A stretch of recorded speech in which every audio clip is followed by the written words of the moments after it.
Imagine you're a poet or a philosopher and you're trying to write about something really complicated. You're trying to describe some multifaceted aspect of existence. You might use contrasts. You might say, on the one hand this, but on the other hand that, and through the contrast, express the complicated truth. Now imagine that every time you published, critics would go through your book, crossing out all the lines that say, on the other hand that, saying, these must have been inserted by an editor who disagreed with his thesis. His true philosophy is only expressed in the on the one hand this lines. Now, superficially, it might make you seem like you're more logically consistent if you only said on the one hand this. But on a closer reading, it might make you seem more simplistic and that you have a one-dimensional, inaccurate view of life. I think that modern Bible critics have a habit of doing God this disservice. Now, to understand my argument, you don't need to presuppose that the Bible is without error. But just imagine that a poet is trying to communicate something complicated to you, or a philosopher is trying to communicate something complex. Might he use contrasts? If you immediately jump to the idea that all the contrasts or paradoxes are just contradictions, might you not miss something that the author is trying to tell you? Here's an example from the Bible. In Psalm 51, verses 16 and 17, we read, this is a prayer to God. He says, "For thou desirest not sacrifice, else would I give it. Thou delightest not in burnt offering.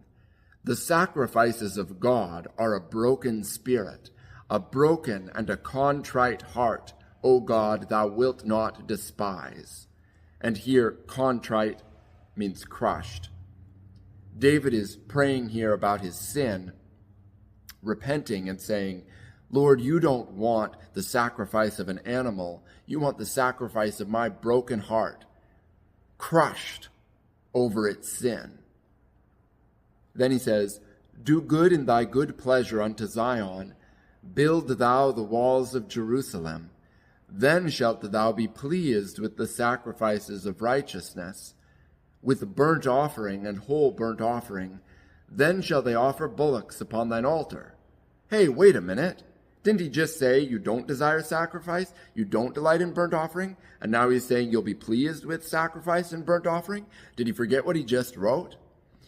Well, to me it actually flowed pretty naturally to say, then shalt thou be pleased. But perhaps there is a tension in this contrast. But maybe he's trying to communicate something to us through the contrast. Well, that is not the explanation that presents itself to the modern Bible scholar, at least to this scholar named Donald Davy and to the scholar he quotes. He writes, "But what are we to make of the reversal at the end of Psalm 51, by which God, having just been congratulated on taking no pleasure in burnt offerings, in the last verse is offered just such offerings? If this were a modern or a modernist Anglo-American poem, we might read into this a sardonic, perhaps nihilistic irony. If this were a Christian poem, we might suppose that we were meant to allegorize, to decode young bullocks as meaning contrite hearts. But of course, this poem is neither modern nor Christian." Now, I'll pause there in his quote. I don't think the end of Psalm 51 has the ring of how a modernist would express sardonic irony, but he is right in ascribing to the modern Anglo-American poet the ability to subtly convey a meaning through contrast. He also imagines that the Christian poet is subtle enough to write allegory. So what's the solution for the voice that we hear writing in Psalm 51?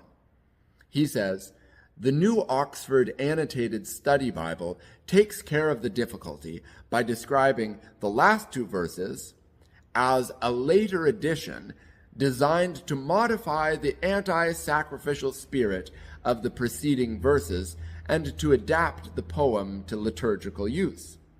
Which is fine, he says, except it leaves us with what isn't a poem at all, since it doesn't hang together.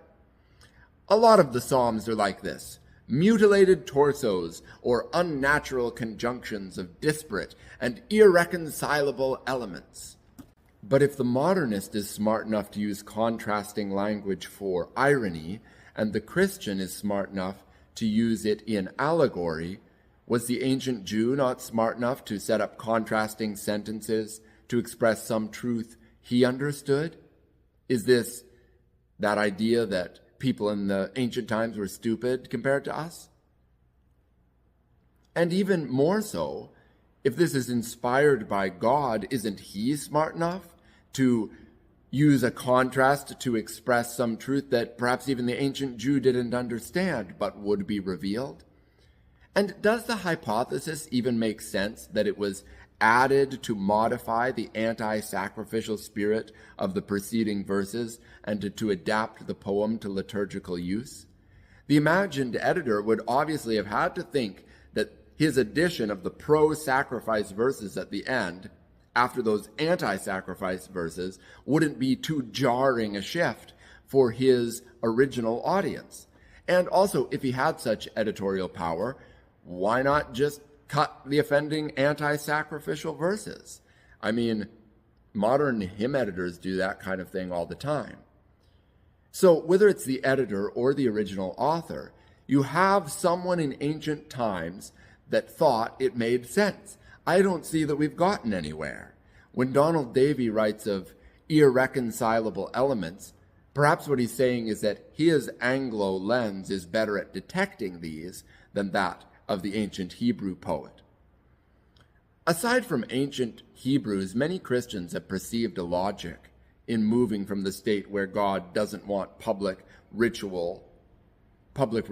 ritual, but rather the sacrifice of, I'll quote a Christian hymn here by Charles Wesley, the sacrifice of a wounded spirit by sin oppressed, a broken heart that pants for rest. That that's what God wants, before he wants any outward public ritual. The anti-sacrificial verses, as they're called, they also comport well with a Christian understanding of the Old Testament, in which all along there was a sense among God's people that the sacrifices were necessary, but not ultimately sufficient. But whether you accept any of these views about the intended meaning of the contrast, I hope we can all see the point that shoving the responsibility to an ancient editor still leaves us with an ancient audience that accepted the contrast. And if modern authors can make points through contrast, why not the ancients? Why not God? Wouldn't it be frustrating if every time you tried to communicate something through on this hand, on that hand, scholars threw out half of what you said?